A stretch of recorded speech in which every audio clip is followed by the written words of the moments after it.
va traiter un sujet très important qui est les appellations d'origine et les labels.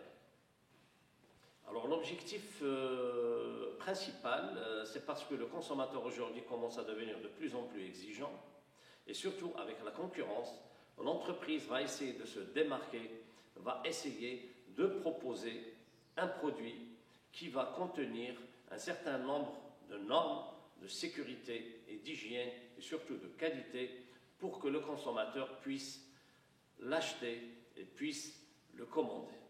Alors la labellisation, les appellations d'origine datent en réalité depuis très très longtemps, déjà en 1666 exactement. La France avait mis une appellation concernant le Roquefort, donc ça date depuis très très longtemps, et depuis, certains pays, et surtout en France, ils ont quand même mis en place ce qu'on appelle les appellations d'origine contrôlée.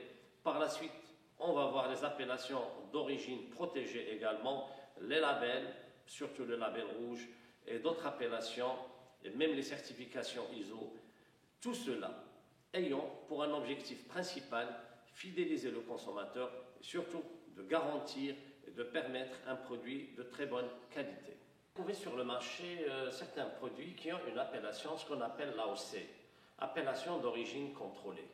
Alors les Français, ils ont mis en place cette appellation parce qu'ils ont une diversité de produits et pour surtout garantir à certaines régions et d'éviter la concurrence entre les régions, ils ont adopté l'appellation d'origine contrôlée que nous allons voir tout de suite.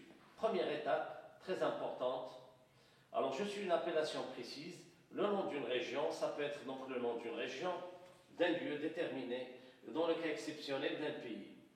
Par la suite, il faut avoir un décret qui détermine pour chaque produit bénéficiant de l'appellation d'origine l'aire géographique de production, les conditions, les qualités et les caractères du produit.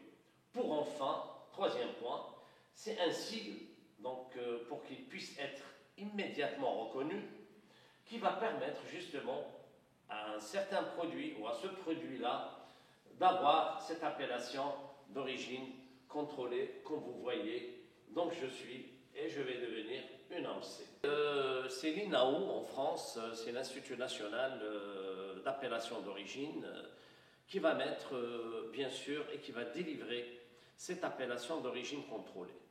La question qui se pose, comment peut-on prétendre une entreprise qui va fabriquer tel ou tel produit pour avoir cette certification et cette appellation?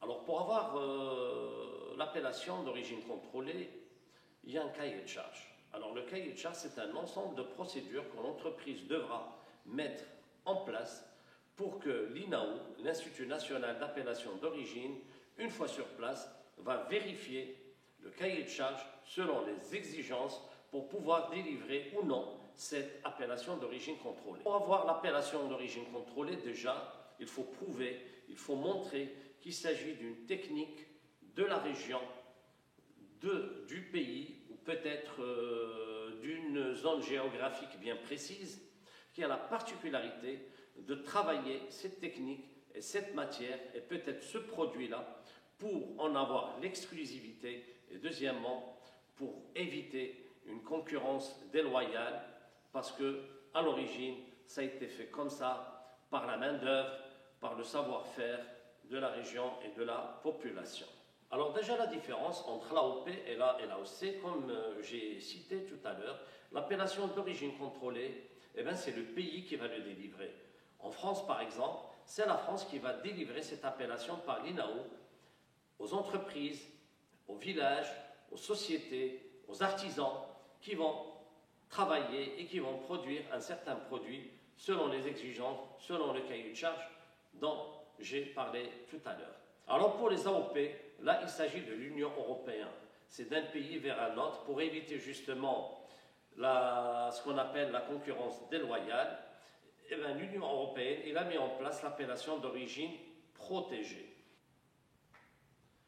Alors les AOP, c'est un produit fabriqué selon un savoir-faire transmis de génération en génération, selon un cahier de charge également précis, comme le cas pour les AOC. une garantie d'origine, de typicité, c'est très important. Je peux vous dire, en Scandinave, ils ont la réputation de travailler, par exemple, le saumon fumé scandinave peut avoir l'appellation d'origine protégée parce que tout le monde sait et connaît que les pays scandinaves étaient les premiers à mettre cette technique de conservation qui est le fumage. Enfin, préserver un patrimoine culturel et gastronomique. Ça, c'est l'objectif principal.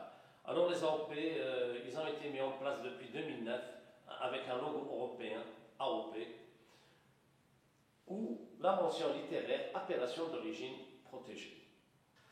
Alors l'essentiel de cette intervention, quand vous achetez les produits, les labels, les appellations d'origine, les AOP ou les AOC, même les produits certifiés ISO, on va parler de la certification ISO, entre les AOC, entre les AOP, entre les labels, alors chaque pays va essayer de protéger la production locale.